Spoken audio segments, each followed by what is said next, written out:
bienvenidos a otro episodio de Bioinmunogenómica con el doctor Antonio Ruiz. Hoy vamos a hablar de una cosa que yo creo que por desgracia le afecta a mucha gente, pero de lo que tenemos como una idea, o sea que nadie sabe bien bien, ¿no? Que es el cáncer y el dolor.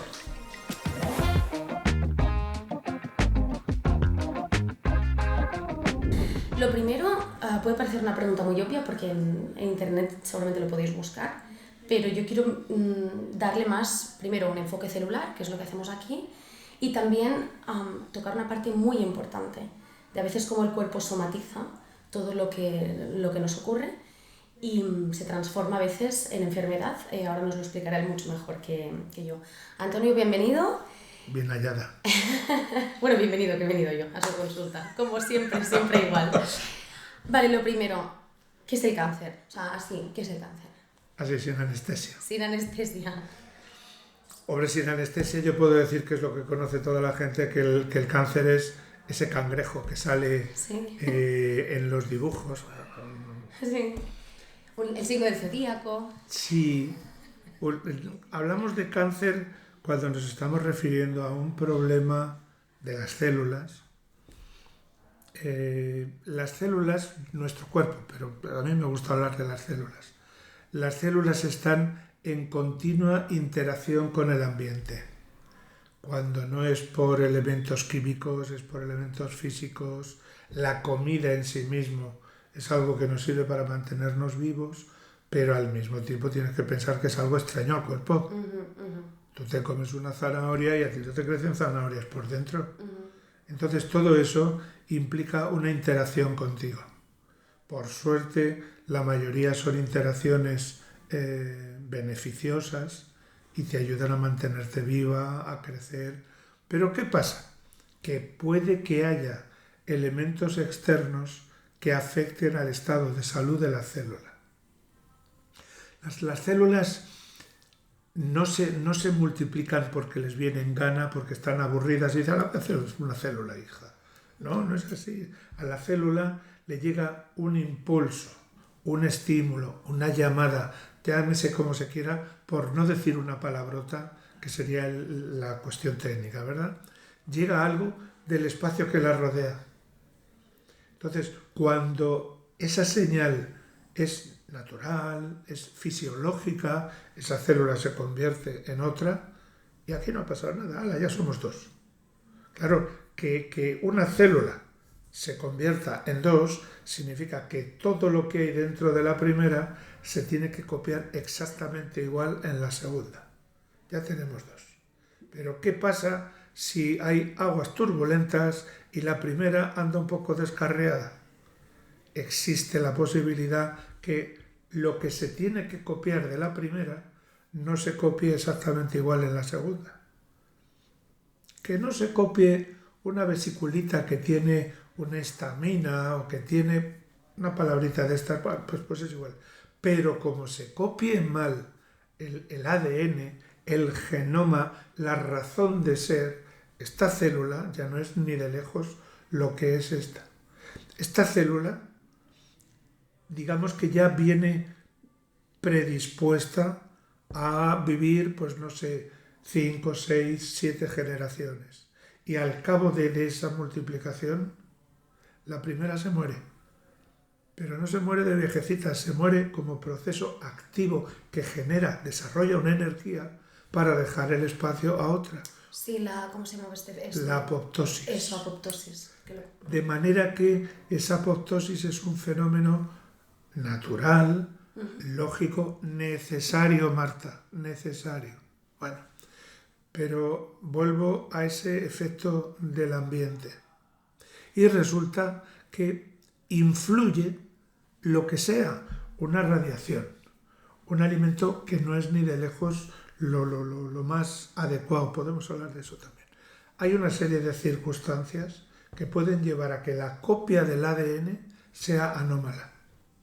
Y si es anómala, ese mecanismo de autorregulación que es la muerte celular, que no deja de ser nada más que un caminito, una vía, una secuencia de moléculas dentro de la célula que llevan a un fin, pues ese camino se interrumpe. y entonces ya no hay muerte celular programada y esa se hace eterna. Pero fíjate que se hace eterna y lo que ha transmitido a la hija no se parece en nada a lo que decía aquel, no la va a conocer ni la madre que la parió, pues esto. ¿Qué pasa? Que hay diferentes grados, lo que hablamos de diferenciación. Cuanto una célula es más diferenciada, es decir, de una célula madre se ha convertido en una célula específica muscular, neurona, me da igual, lo que sea. Se ha diferenciado mucho. Más posibilidades de ser una célula normal. Cuanto menos se parezca a la primera, cuanto más indiferenciada, peor, más agresivo. Así que resulta que de una célula sana, o por la comida, o por la química, o por la física, o por un montón de circunstancias, esta célula deja de ser normal y se convierte en algo anómalo que no se muere, Marta, que crece y crece y crece y crece y crece. Ya tenemos ahí un tumor.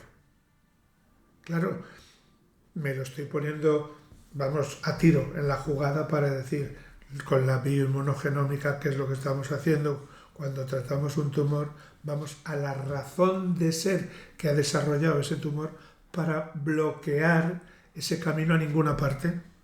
Entonces, si esa célula se tenía que haber muerto y yo sé cómo se tiene que morir, porque para eso hay una vía que es la apoptosis, si está bloqueada, voy a ayudar para que vuelva a funcionar. O sea, vamos a darle, vamos a darle a la célula la información que necesita como para que se recalcule. Exacto. Y vuelva a su ciclo normal.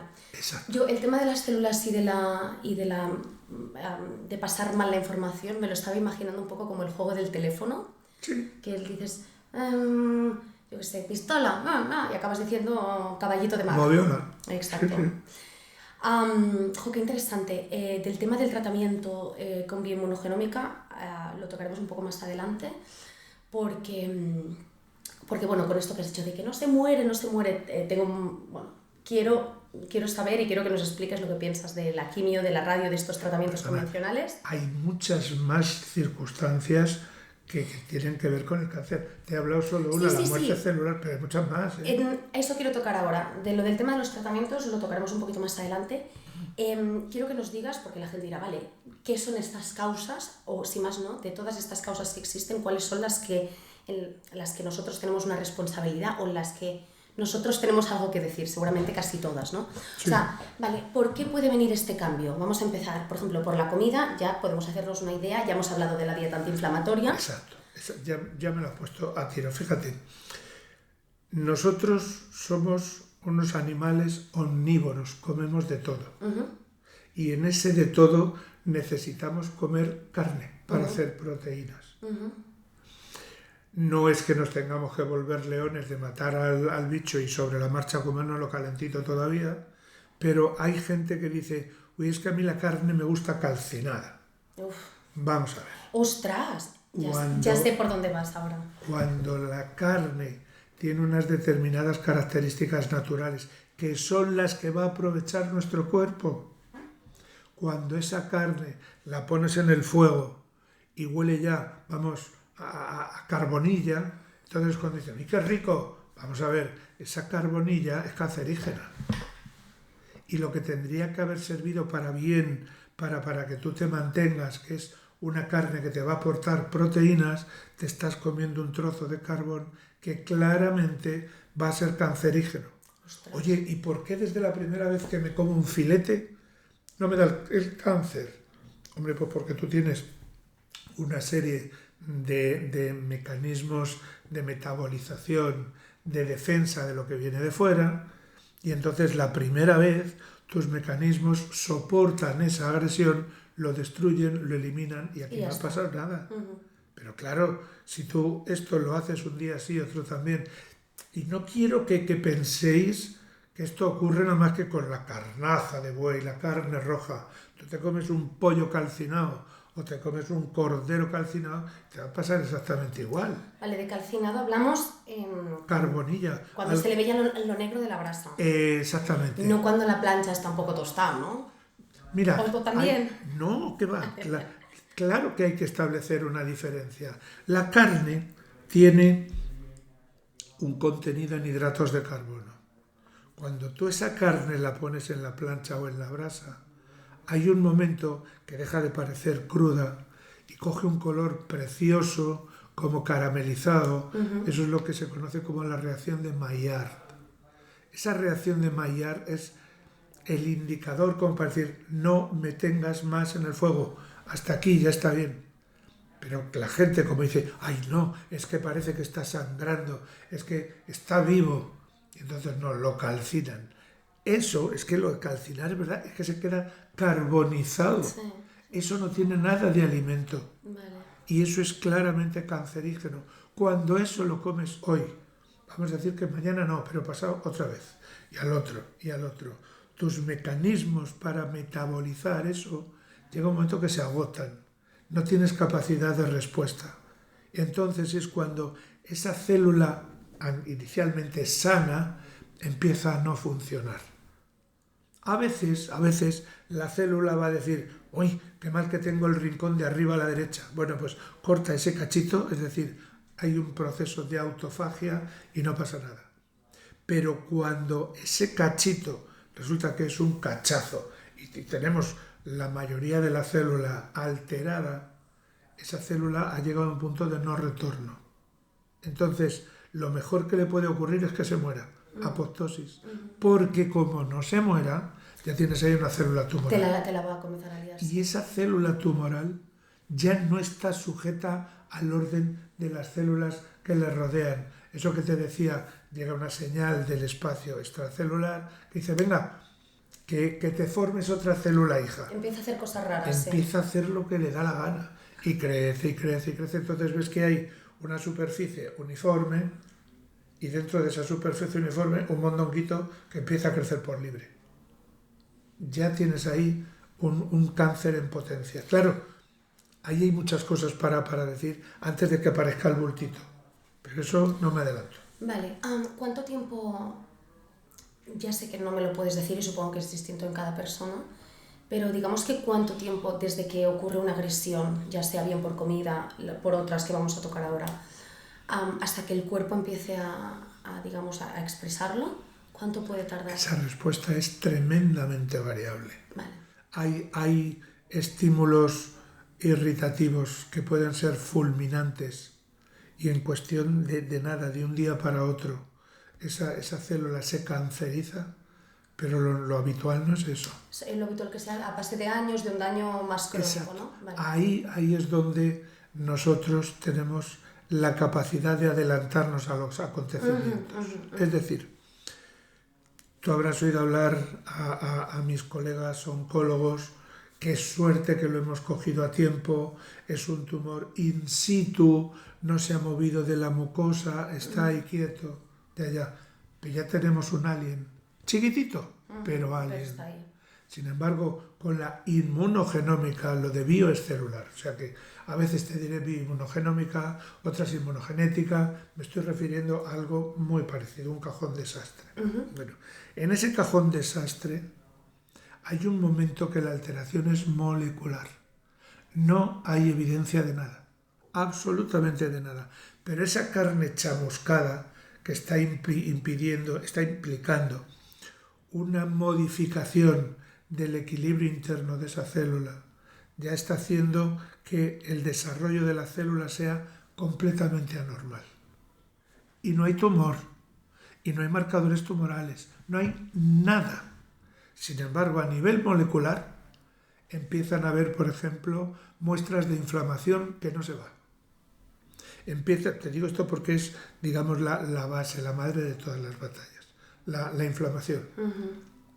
En el momento que empieza a haber una afectación, ya te digo, hablamos de moléculas, déjame que diga dos palabrotas, en las comunicaciones entre células, los mensajes, esos WhatsApp que se envían entre células son citoquinas. Y dentro de estas citoquinas hay una subfamilia que son las interleuquinas. Y dentro de estas interleuquinas, la 1, la 2, la 4, la 6, la 10, todas esas son proinflamatorias. Bueno, pues cuando esta interleuquina está ahí dando la tabarra, y venga, y no hay nada, Marta, no hay nada, salvo el estímulo irritativo. Yo, en un análisis y en lo que me cuenta el paciente, estoy viendo que hay una elevación anormal de unas interleuquinas proinflamatorias. A mí ya me pone la voz de alerta. Entiendo, digamos que es como la antesala. Exacto. Es decir, si esto continúa así, esto se va a desarrollar en un cáncer. Exactamente. O sea, si yo bato un huevo, se va a convertir en tortilla. Esto va a ser tortilla. Sí. La medicina, ¿qué dice? Ajá, aquí hay una tortilla, aquí se han batido huevos. Yo aquí lo que estoy diciendo es, tengo un huevo, lo he abierto, he cogido el tenedor y empiezo a hacer así, todavía no hay tortilla y yo digo, aquí va a haber una tortilla seguro. ¿Ves la diferencia? Sí. En la medicina clásica hay que esperar a que esté la tortilla. Para darte cuenta. Eso es. Y vosotros tenéis unos indicativos Claro. para prevenirlo, digamos, antes de que suceda. Pero tú fíjate qué desgracia. Ostras, huele a tortilla. Y además aquí hay una cosa que parece una tortilla. Y además aquí hay una sartén que tiene dentro una tortilla. Y huele a tortilla. Y huele. Luego vas a que aquí hay una tortilla. Es como... Pero ya tienes el enemigo en casa. Ya tienes la tortilla. Sí. Ahora, si tú dices, aquí puede que haya una tortilla. Tiene toda la pinta de ir a ver una tortilla. Pero de momento lo único que tengo es un huevo que se ha abierto. Y ya está. Y ya está. Entiendo. Bueno, pues a mí eso ya me vale para adelantarme. No es que tenga que decir, voy a quitar el tumor. No, no, no. Lo que voy a hacer es impedir que se den las circunstancias para que eso acabe en tumor. Entiendo. Siempre tenéis esta... O sea, independientemente de si es por comida, si es por estrés, si es por, yo qué sé, contaminación, lo que sea...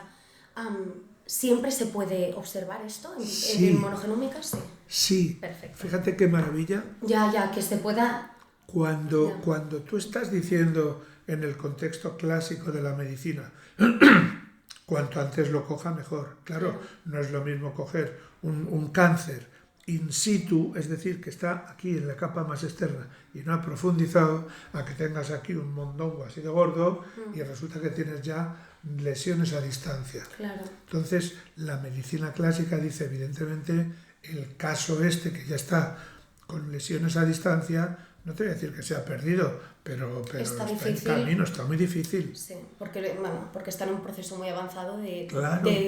desde donde podríamos haber actuado. Pero tú te das cuenta que el concepto es distinto cuando dices, si yo sé qué es lo que se cuece por dentro a nivel molecular, en el momento que veo una alteración, y te voy a decir, cuando se está empezando a gestar a nivel molecular un tumor, hay muchos datos, que yo encantado si quieres te digo unos cuantos, que lo vemos en un análisis, de sangre. ¿Como por ejemplo cuál? Por ejemplo, hablamos de anticuerpos. Vale. Hablamos de anticuerpos y dentro, si hablamos de anticuerpos con un poco más de propiedad, esos anticuerpos tenemos que llamarlos inmunoglobulinas. Vale. Y dentro de esas inmunoglobulinas hay unas que son las inmediatas, las que se producen en el primer momento, las llamadas IgM. Bueno, si yo veo un análisis, si yo pido unas inmunoglobulinas y veo unas IgM anormalmente bajas, no altas, porque si es altas puede ser una infección, pero si yo veo unas IgM anormalmente bajas, se me enciende la lucecita. Cuidado. En el mismo renglón del análisis, además de las IgM bajas, me voy en el contexto del perfil de proteínas del cuerpo y voy a ver si se dan una serie de parámetros que me dicen, Antonio, que aquí hay una inflamación crónica. Es muy fácil, son 2 o 3 palabrotas dentro del perfil, que no las digo pues para no parecer repelente, pero que fíjate, IgM que están bajas, proteínas de carácter crónico que están altas. Y en el mismo renglón, perfil nutricional, es decir, otros 2 o 3 parámetros, la albúmina que se sabe todo el mundo, la prealbúmina, la transferrina, todo eso son moléculas que están en la misma línea. Y resulta que estas, que podemos decir perfil nutricional, está bajo. Me lo estoy poniendo a huevo. IgM baja. inflamación crónica alta, perfil nutricional bajo, eso es tanto como decir, mira, ¿no lo ves? Sí, como los 3 elementos clave que se necesitan para que esto se dé. Fíjate, Vale. ahí hablamos de moléculas. En el análisis sigo teniendo más cosas, porque ya tus células se han dado cuenta que hay algo que no va bien. Entonces me voy a lo que llamamos el perfil, el tipaje linfocitario. Y veo que hay unas celulitas, unos linfocitos muy concretos que han nacido y que han estudiado para defenderte del cáncer. Lo que llamamos, esto es sencillito de recordar, los CD8. Si además de lo que te he dicho, yo veo unos CD8 altos, te recuerdo, no hay tumor, no hay marcadores, no hay nada. Pero ahí ya tengo un paciente que a gritos está diciendo que me estoy haciendo paciente tumoral. Sí. No le voy a dejar que vaya más, claro. Claro, si no hacemos nada o no le metemos mano, esto desarrolla un cáncer 100%. Sin duda, sí o sí. Claro, Fuerte. ese proceso. Pues hombre, por ejemplo, esos procesos en el caso de la glándula tiroides, los más habituales, lo que en algún momento puede llegar a ser un carcinoma papilar, es muy lento, muy lento, muy lento. No pasa nada. Pero tú te vas, ¿qué te digo yo?, al cerebro, la glía, el tejido que da soporte a las neuronas. Como se forma un tumor ahí, un glioma, la evolución es rápida, rápida, rápida.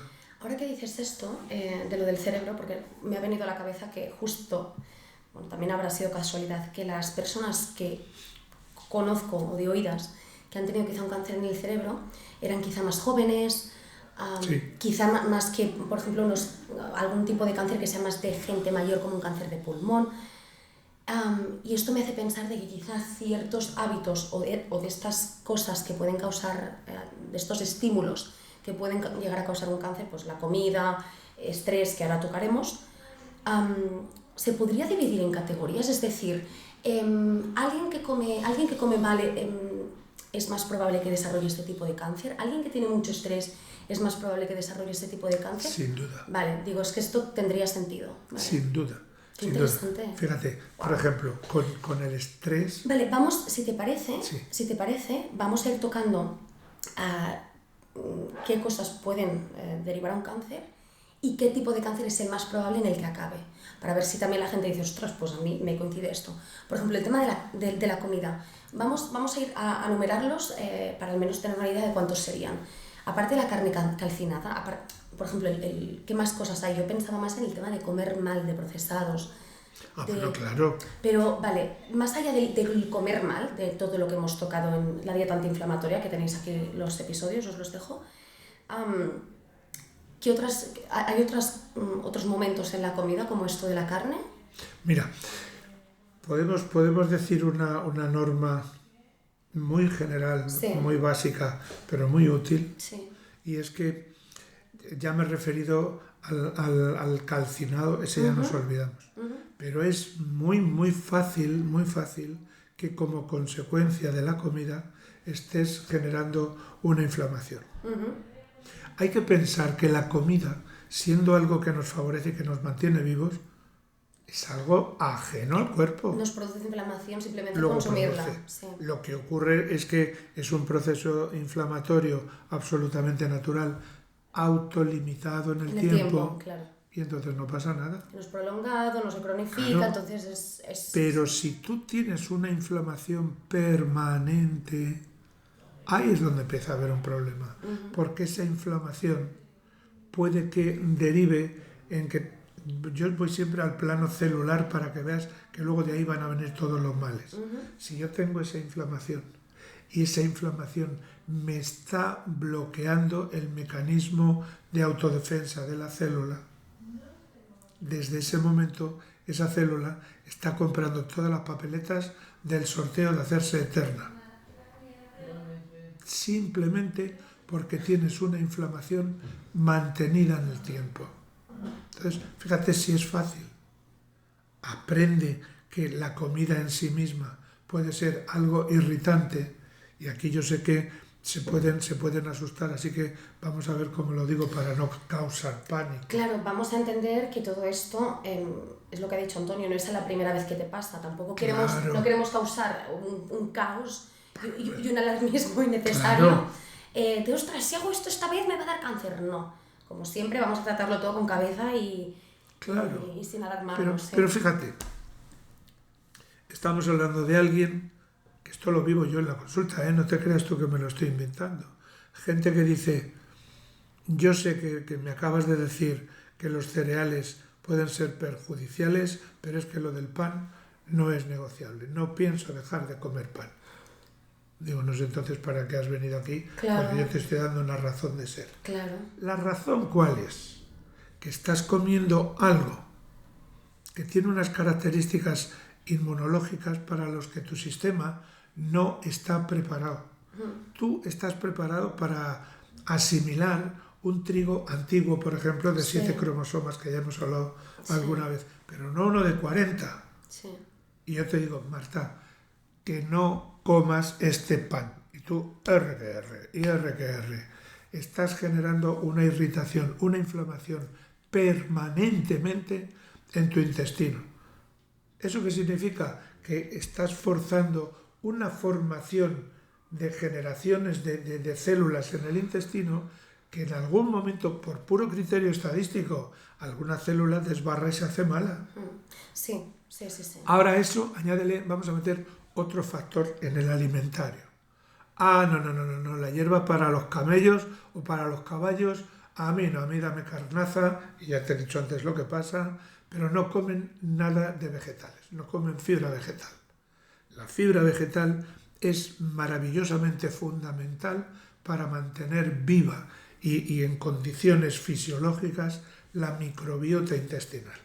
O sea, que el no comerla básicamente también te puede hacer que tus células se monten en una fiesta. También. Wow. Así que estás forzando la irritabilidad porque comes algo de características novedosas, que la gente solamente, digamos que se asusta cuando añade el término transgénico.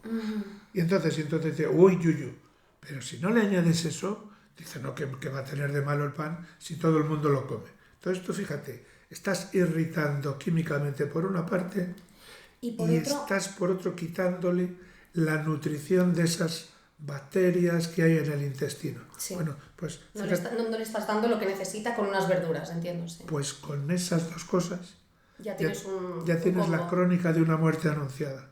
Habrá gente que pueda ser más o menos débil y a lo mejor eso ocurre en 2 meses, y hay otra que ocurre en 2 años y hay otra que ocurre en 20 años. Sí. Claro, no es lo mismo si estamos hablando de un organismo, de un chaval de 20 años que está en plena efervescencia, ahí el tumor con bastantes posibilidades va a ser más agresivo, de aparición más temprana, y podemos tener un problema serio. En una persona que ya lleva, curtida por el humo de 100 batallas, que tiene 80 años, sus células siguen siendo igual de jóvenes porque se siguen multiplicando. Claro. Pero la capacidad de respuesta, la memoria, la experiencia que tienen acumuladas esas células es distinta. Luego ese tumor tiene todas las papeletas de ir creciendo de manera más lenta. De manera que fíjate, si te voy poniendo ya condicionantes como para no poder decir por norma general, como te aparezcan en el lobulillo de la oreja, 10 minutos. Sí. Como te aparezca en el pelo, media hora. Sí. Como te aparezca en la uña del pie, 10 años. Yo sé que prácticamente es una respuesta, o sea, es una pregunta con una respuesta imposible, pero bueno, ahora por si teníamos algún tipo de referencia. A ver, la referencia sí puede estar en cuanto al sitio donde aparece el primario. Eso sí. Vale, vamos a seguir, porque es que este tema igual vamos a tener que dividir el episodio en 2 de cáncer y dolor. Porque odio decirte lo dije, pero te lo advertí. Sí, esto da para mucho. Vale, vamos a seguir con los ejemplos para que la gente lo tenga en la comida, ¿vale? Comer pan, no comer vegetales, esto sigue la línea de la dieta antiinflamatoria un poco. Sí. Es decir, si más o menos sigues esa dieta, tu cuerpo estará bien. Lo que hablábamos, el equilibrio. No una dieta vegana, no una dieta carnívora. Si haces excepciones, que sean excepciones, ¿no? Que no sea la norma. Todo esto.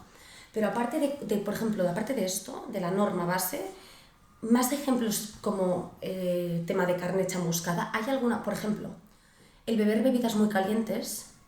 Yo sé que esto es una cosa que mi madre y mi hermana se las beben ardiendo y siempre les digo, acostumbraos a beberoslas un poco menos, que no esté en punto de ebullición. Entonces, me refiero a cosas de este tipo que igual la gente no lo piensa, igual que lo de la carne demasiado chamuscada. Bueno, que esto se sabe un poco más, sí. Vamos a decir una curiosidad. Dime. Fíjate que dices una bebida muy caliente. Uh-huh.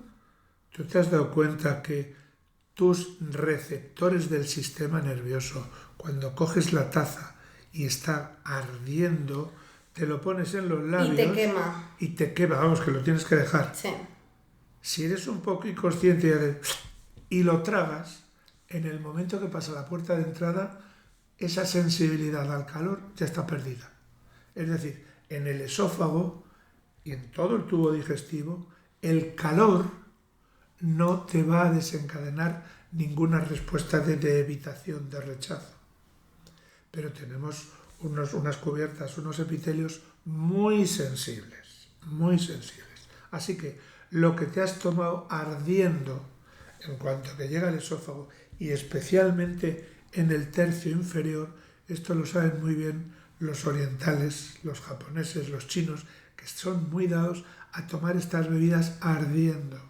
Por eso, estadísticamente, el tumor de esófago, el cáncer de esófago, es mucho más frecuente en esa cultura. ¿Por qué? Porque ese calor tú lo soportas perfectamente aquí. Te estás cargando el epitelio de esa zona. Claro, o sea que aunque tú no lo sientas, porque tus receptores están, el daño se está produciendo. Exacto. Y te lo estás ganando a pulso. Exacto. Entonces, fíjate de qué manera tan tonta, por el hecho de tomar algo terriblemente caliente que dices, no, si no hace daño. La curiosidad, ¿cuál es? Cuando nosotros en quirófano preparamos una colostomía, esto de lo del ano contra natura, que lo ponemos aquí, bueno, pues en un primer tiempo de la operación dejamos un trocito, por más o menos unos 10 centímetros de colon, y lo dejamos por fuera.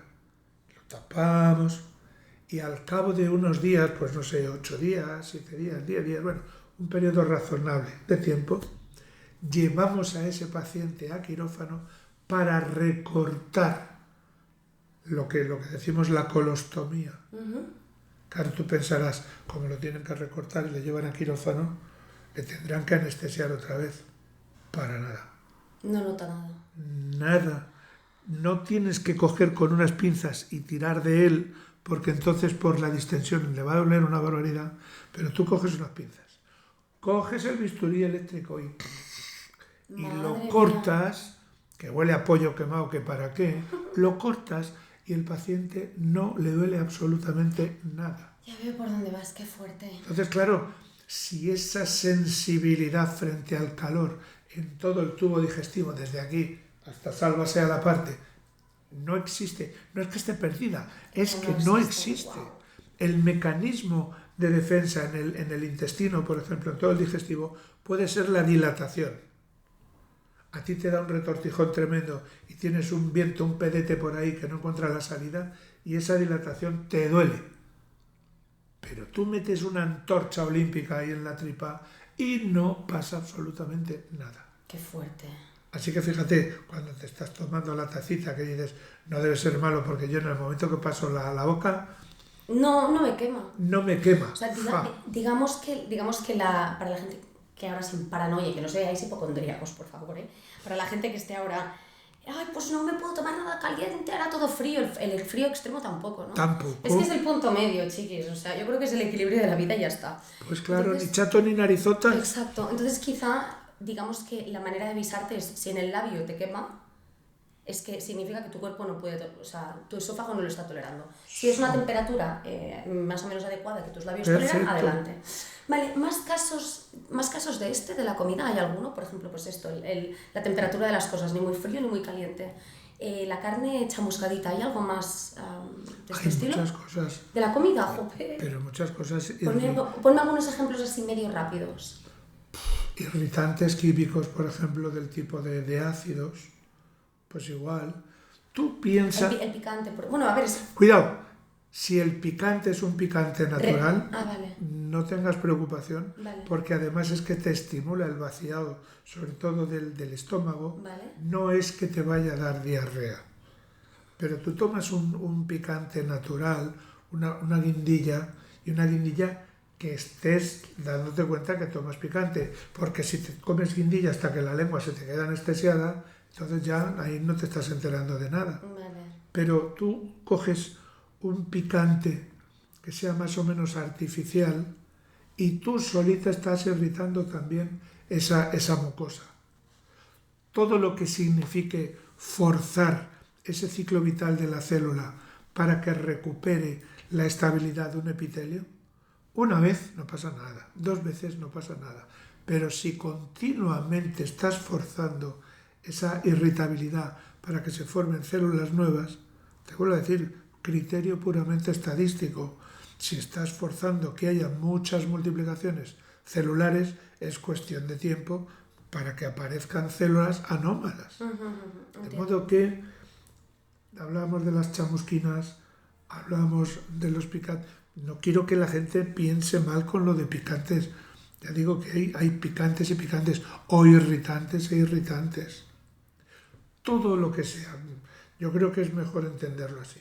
Todo lo que sea sacar del equilibrio a las células de tu cuerpo, sea donde sea, eso es malo. Vale. Eso es malo. No es que a mí me gusta mucho el vinagre. Bueno, en principio hay diferentes tipos de vinagre. Puede ser un vinagre de un vino rancio que te va a sentar como una patada en el cielo de la boca, pero puede ser un vinagre suave de manzana y dices, ¡uy, qué rico! Vale, bien, pero hagamos caso del refranero. Lo poco agrada y lo mucho enfada. Siempre Pues, con el refranero español en la mano, ¿eh? sí, No, pero es cierto, es cierto. Vale, pues si te parece, vamos a dejar ya el tema de la comida y cómo puede y vamos a centrarnos en otras causas, quizá. Mi favorita, el estrés. Es que el estrés es el demonio, ¿eh? fíjate, O bueno, más que el estrés, es que yo no sé si habría que hacer una distinción de estrés y dolor, duelos, por ejemplo, todo lo que es la parte emocional. No sé si podría ir de la mano. pueden ir de la mano perfectamente. ¿Qué es lo que a mí me agradaría que entendieran tus seguidores en la base, en la esencia del estrés? Ya hemos hablado que hay un estrés agudo, inmediato, que es el que implica que tú y yo ahora estemos tan a gusto, tan contentos, tan placenteros. Se abre de golpe la puerta por ahí, aparece un toro o aparece un león y vamos, como en los dibujos animados, dejamos la silueta en el cristal y salimos corriendo. Esa respuesta inmediata, aguda, rapidísima, ¿a qué se debe? Se debe a que en el interior de nuestro cuerpo, encima del riñón, hay una glandulita que es la suprarrenal, que en su interior, la parte más mollar, digamos, es una esponja que está llena de adrenalina. Según aparece el león, esa esponja hace ¡pum!, suelta toda la adrenalina, nos da un vigor, una vitalidad como para salir corriendo que ni te cuento. Pero es limitada, muy limitada en el tiempo. Tú no puedes estar corriendo 10 días por esa suelta de adrenalina. Estamos hablando de segundos a unos minutos y para de contar. Pero se mantiene el estrés, que es lo que nos ocurre a todos. Es que tengo un sufrimiento, puede ser un estrés, pero Dios mío, pero esto, ¿cuándo se me va a acabar? Y además, ¿pero qué le he hecho yo al jefe para que me haga no sé qué? ¿Pero qué le he hecho yo a mi vecino para que me tire una maceta cada vez? Es decir, hay un montón de circunstancias que mantienen esa situación de estrés. Pero en la esponja ya no te queda adrenalina. Pues en la misma suprarrenal, Pero en la cáscara, en la corteza, se pueden producir dos hormonas que me van a ayudar a mantener esa respuesta. Una es la que me sube la tensión, la que llamamos aldosterona. ¿Para qué? Para asegurar que me llegue oxígeno a todos los músculos si es que tengo que salir corriendo. Sube la tensión, luego facilito la llegada de sangre. Y otra, esa respuesta que se va a tener que mantener en el tiempo, tiene que darle alguna nutrición a las células porque si no, no responden, se mueren en el intento. Y para eso se forman glucocorticoides. Cuando esos corticoides los estás liberando continuamente, Es inflamatorio. todo lo que tiene de bueno ese corticoide que dices, oye, resulta que, pues no sé, tenía una inflamación, yo qué sé, en el cerebro y resulta que me ha quitado la inflamación. Ah, pues mira qué bien. Ya, pero es que resulta que el corticoide en sí mismo está influyendo sobre el sistema inmunitario, está inmunosuprimiendo. Si tu sistema inmunitario es el vigilante, en este caso, de ver si hay o no hay células extrañas, anómalas, pero si tú estás inmunosuprimido, esas celulitas que decía antes, las CD8, no se van a formar o se forman en una cantidad insignificante. Luego ya estás perdida, porque el soldadito que tiene que detectar al enemigo no lo detecta.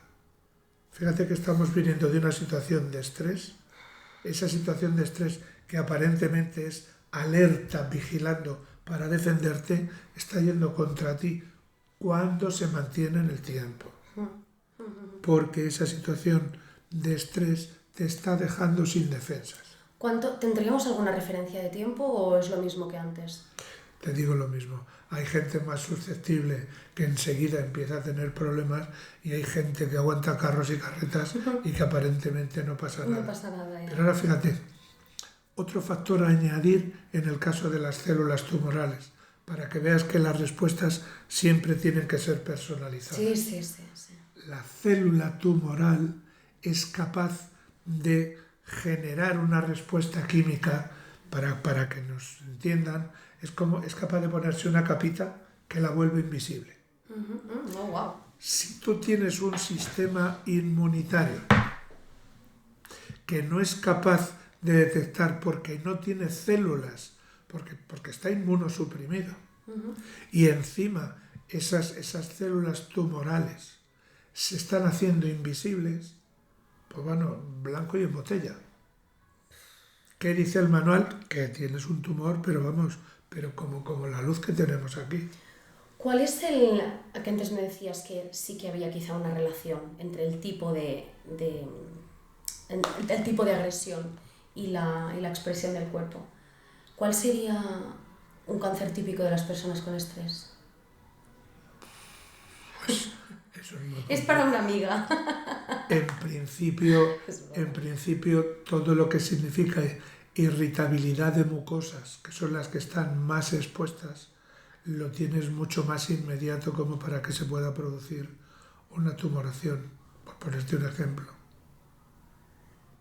Todo lo que signifique elementos celulares que están sujetos a una respuesta cíclica. Por ejemplo, las células del intestino, el recubrimiento interno, se reproduce, se renueva esa mucosa cada 3 días. Cada 3 días, toda la mucosa, ¿eh? ¡Qué locura! Si tú estás forzando esa maquinaria y estás haciendo que se formen más células, vuelvo a decir, ¿eso significa que si se forman más células yo voy a tener un cáncer seguro? No. Hablamos de un criterio estadístico. Si se están multiplicando millones y millones y millones de células, tendremos que reconocer que alguna de esas células hijas nos salen poco díscola y desbarra, se hace tumoral. No es la misma posibilidad si esto ocurre entre 10 millones que si ocurre entre 1000 millones. Habrá más células que se pueden malignizar. Entonces, si tú tienes un elemento que se está multiplicando, fíjate a qué velocidad. Comparado, por ejemplo, pues qué te digo yo, con las células sanguíneas. Un glóbulo blanco, por ejemplo, te puede durar 120 días. Entonces, por puro criterio estadístico, si cada 120 días se tiene que formar una célula nueva y en el otro es cada 3 días, y encima estoy, venga. Imagínate la cantidad de multiplicaciones que se dan en la de los 3 días comparado con la de los 120. Claro.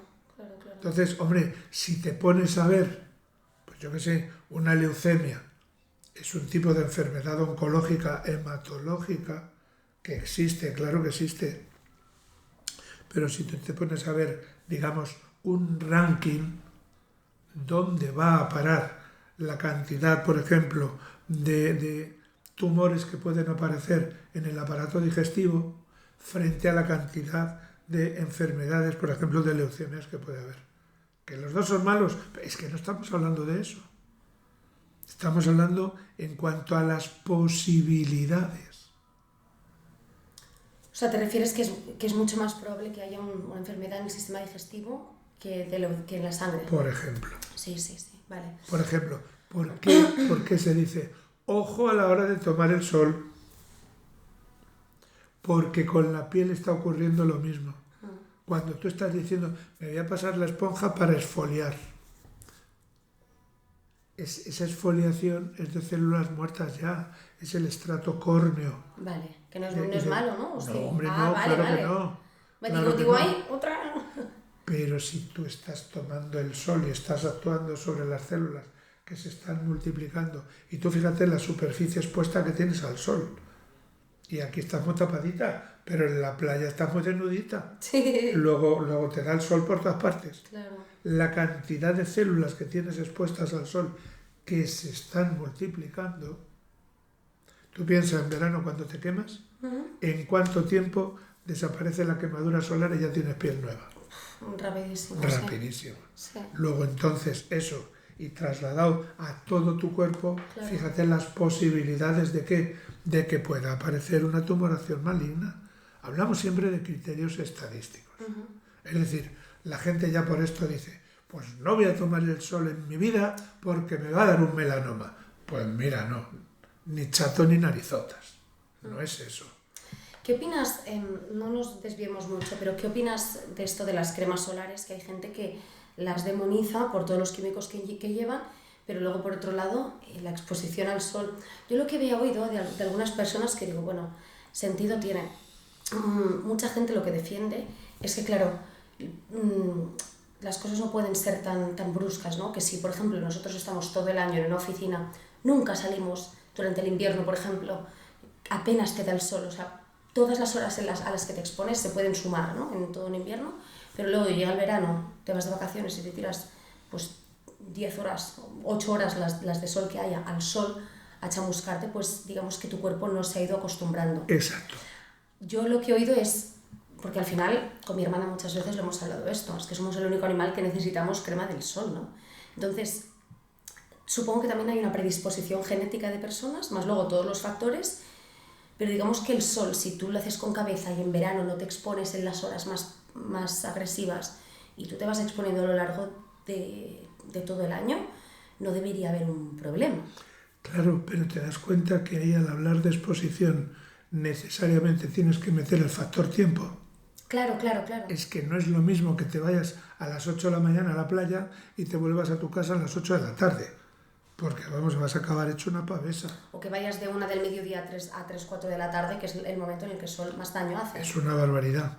Y entonces viene otra paradoja. No, yo es que me voy a la 1 porque a mí me gusta calentito.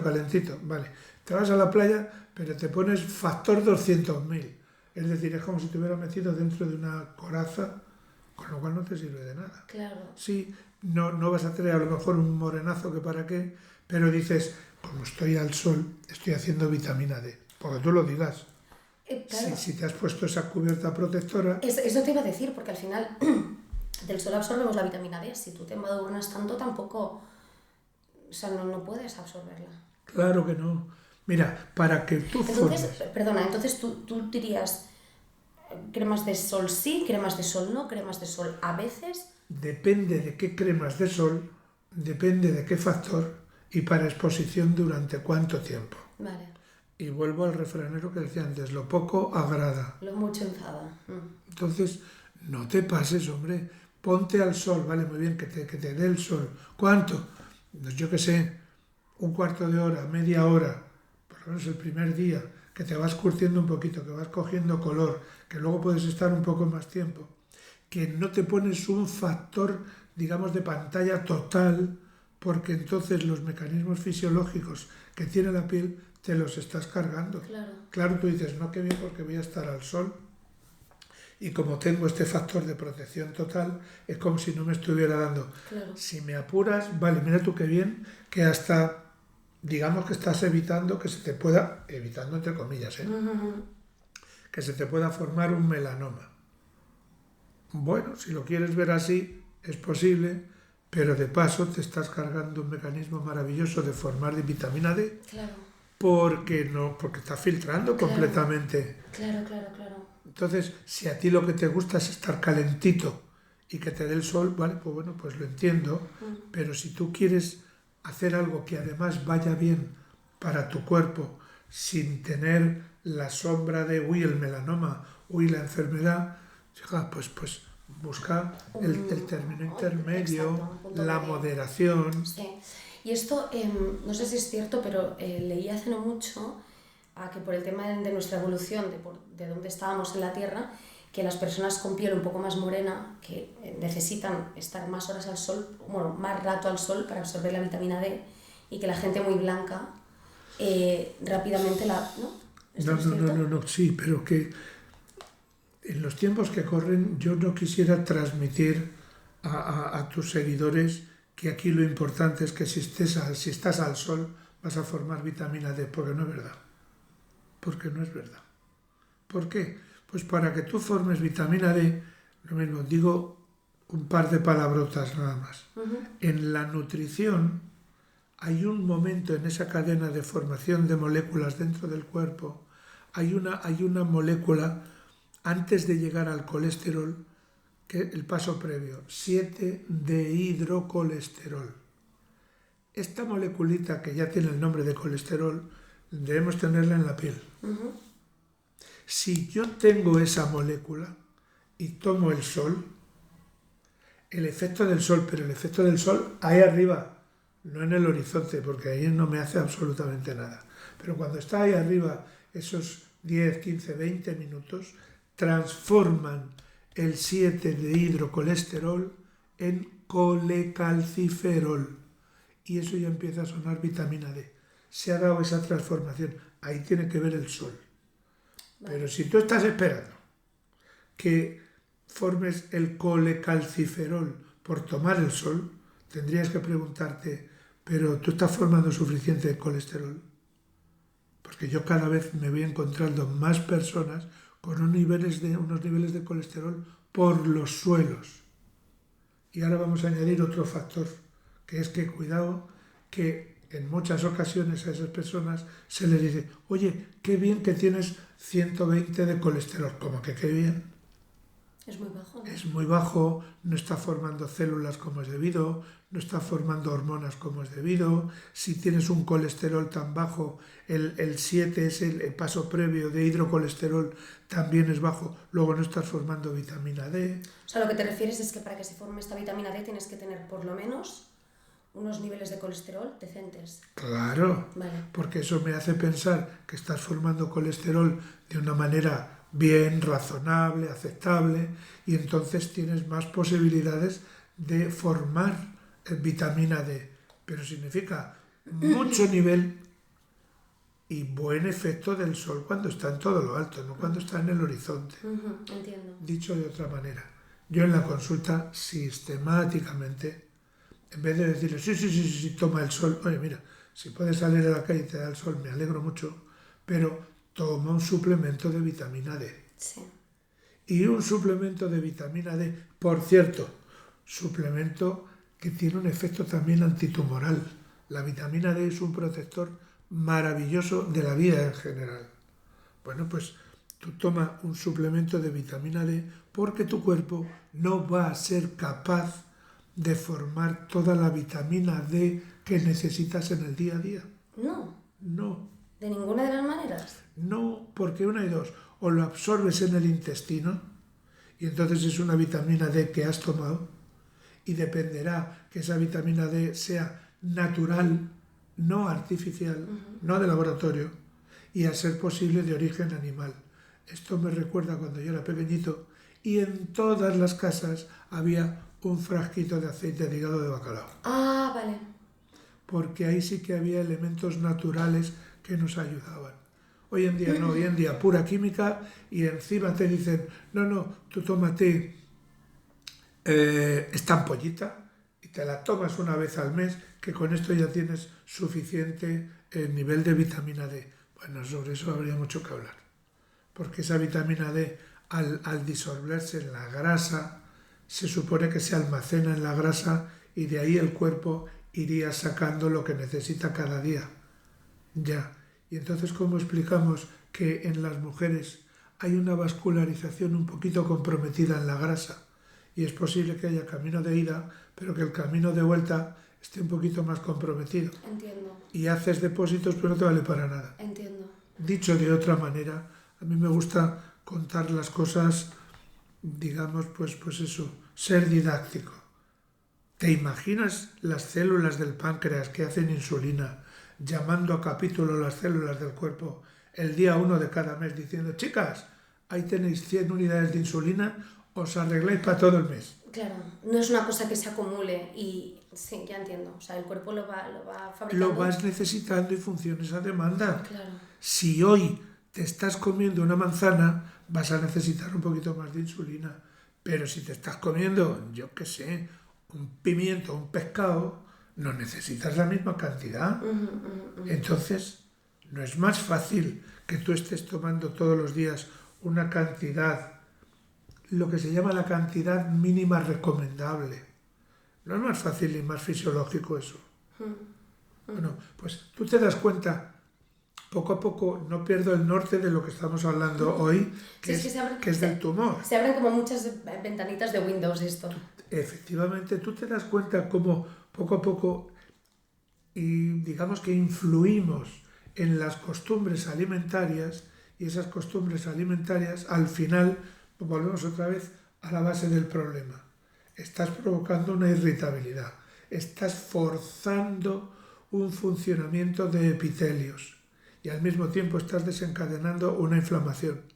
Es decir, estás comprando todas las papeletas para que un poquito más tarde, un poquito más temprano, aparezca un alien, empiece por salir por ahí un tumorcito. Y está en nuestra mano el prevenir, pero prevenir no es decir, me voy a tocar todos los días la mama a ver si tengo un bulto. No, hombre, no. Mimar a tus células. Claro, mímalas. Mimar a tus células, tener un equilibrio en la vida. Ten un buen estilo de vida. Mira, sí. Esto ya es un trabajo clásico a propósito del estilo de vida. Se cogió para hacer el estudio un grupo de pacientes con cáncer de próstata y a este grupo se hizo a su vez 2 subgrupos y simplemente lo único que se hizo fue vamos a medir una cosa que son los telómeros, es decir, los pelitos que salen de los extremos de los cromosomas, ¿vale? Que con esto me están dando la idea de el grado de longevidad que cabe esperar en esta persona. A unos les cuidaron el estilo de vida y a otros ni perrito que te ladre, haz lo que te parezca. Y al cabo de un tiempo midieron los telómeros. Alucinas, ¿no? A los que les habían cuidado el estilo de vida, les habían crecido los telómeros, vamos, se habían hecho melenudos. Qué fuerte. Es decir, hay una cosa clarísima. Mima el hacer un ejercicio físico regular, 15 minutitos, pero 15 minutitos. Come como es debido, descansa como es debido, que no te estoy pidiendo que seas superwoman. Sí, no, algo de muy de sentido común que ya lo sabemos. Ya está. Sí. Con eso ya estás alejando el fantasma del tumor que ni te cuento.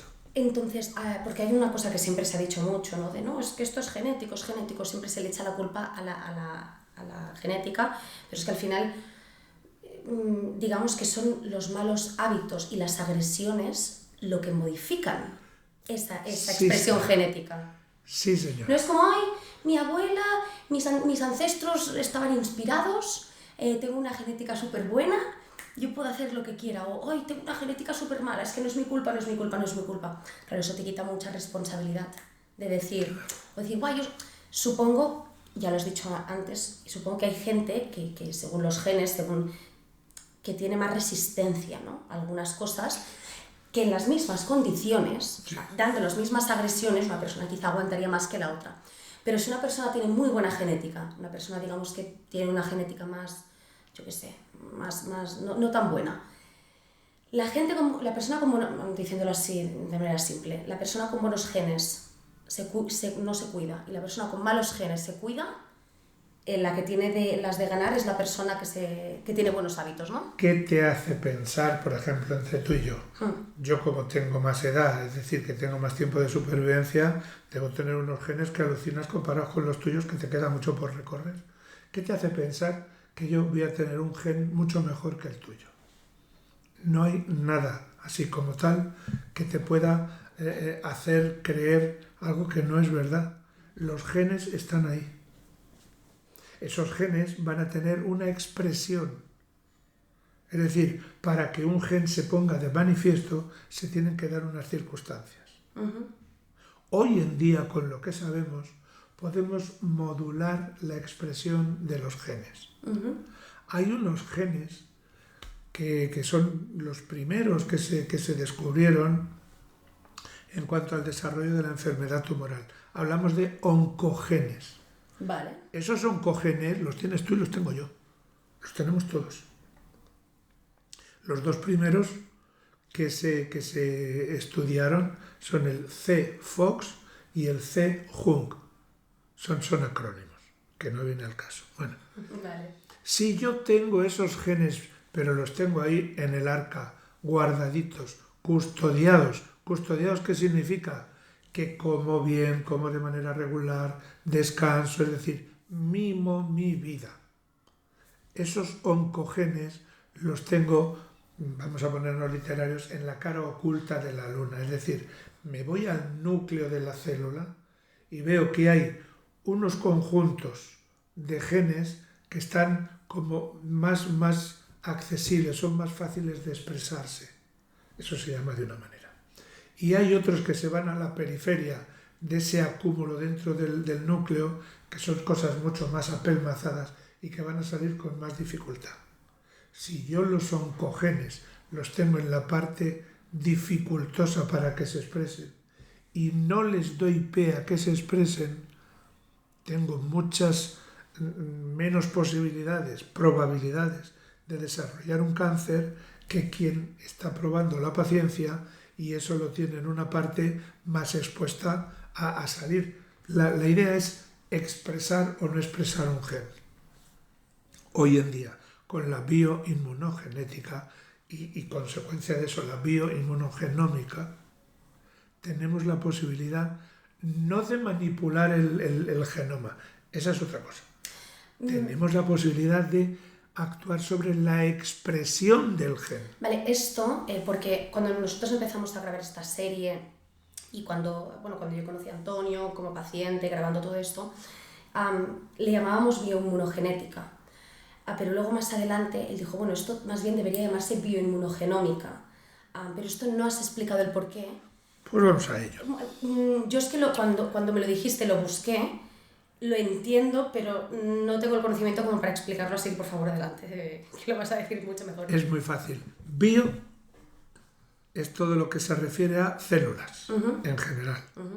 Inmuno siempre es el mismo patrón, es decir, hay una serie de elementos, de proteínas, elementos moleculares, que son los que me ponen en contacto con el entorno, es decir, hay unos receptores que captan una información, hay una transmisión de impulsos entre células, de todo eso estamos hablando de partículas, de moléculas que tienen que ver con la inmunidad. Y ahora nos queda la última parte, que es lo de genética. La genética está referida al estudio de los genes, es decir, yo sé que en el cromosoma 22, en el locus tal, hay un gen, X el que sea. Ya tengo localizada esa partícula. Entonces, el conocimiento de la existencia de ese nivel ahí, eso es la genética. Ahora, cuando yo digo, a mí lo que me interesa es ver si se ha formado una proteína de ese gen.